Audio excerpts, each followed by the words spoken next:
यह कहानी है एक छोटे से गांव की। गांव का नाम था रामपुर। गांव के किनारे एक पुराना और सूखा कुआं था। लोग उसे भुट्टा बाबा का कुआं कहते थे। गांव वालों का मानना था कि उस कुएं में एक बुरी आत्मा रहती है। कहा जाता था कि अंधेरी रातों में वह लोगों को डराकर अपने जाल में फंसा लेती है, लेकिन ज्यादातर लोग इन बातों को मजाक समझते थे। गांव में 3 दोस्त रहते थे।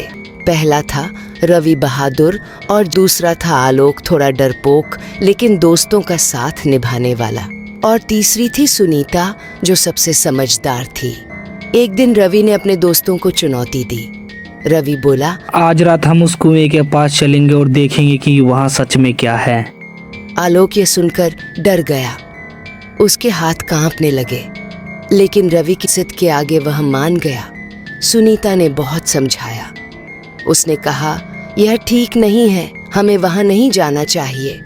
लेकिन रवि किसी की नहीं सुन रहा था। आधी रात को जब पूरा गांव गहरी नींद में सो रहा था, तीनों चुपके से कुएं की ओर चल पड़े।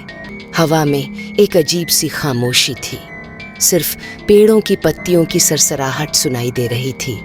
जैसे ही वे कुएं के पास पहुंचे, एक तेज और डरावनी आवाज गूंजी।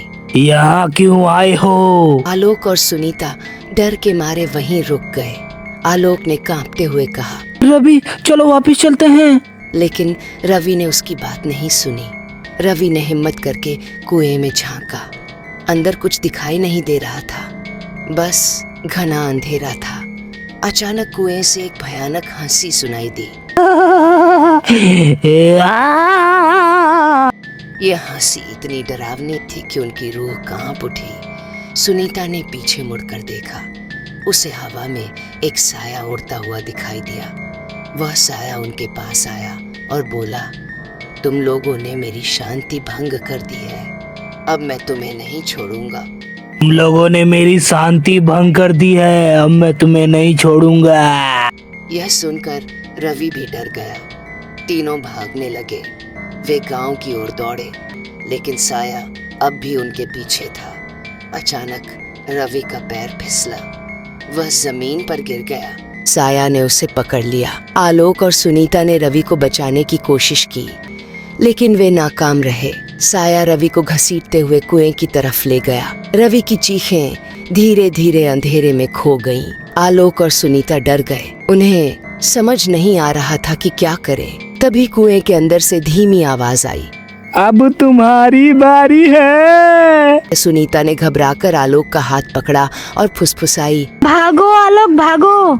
दोनों गांव की ओर भागने लगे, लेकिन उन्हें लगा कि कोई अदृश्य शक्ति उनका पीछा कर रही है। अचानक आलोक को ऐसा महसूस हुआ कि किसी ने उसके पैरों को पकड़ लिया है। उसने डर कर नीचे देखा, लेकिन वहाँ कुछ नहीं था। वह जमीन पर गिर पड़ा और घिसटने लगा। आलोक की चीखें गूंज उठी। वह चीखते चीखते कुएं की तरफ खिंच गया और अंधेरे में समा गया। अब सुनीता अकेली रह गई। उसका दिल जोर जोर से धड़क रहा था। वह जानती थी कि अगला शिकार वही है। वह दौड़ती रही, लेकिन पीछे आती हवा की आवाज धीरे धीरे एक भयानक फुसफुसाहट में बदल गई। अब तुम अकेली हो। सुबह हुई। गांव वालों ने कुएं के पास रवि और आलोक के कपड़े पाए, लेकिन सुनीता कहीं नहीं मिली। गांव में चर्चा फैल गई। कुएं की आत्मा ने तीनों दोस्तों को मार डाला। कहानी यहाँ खत्म नहीं होती। सालों बीत गए।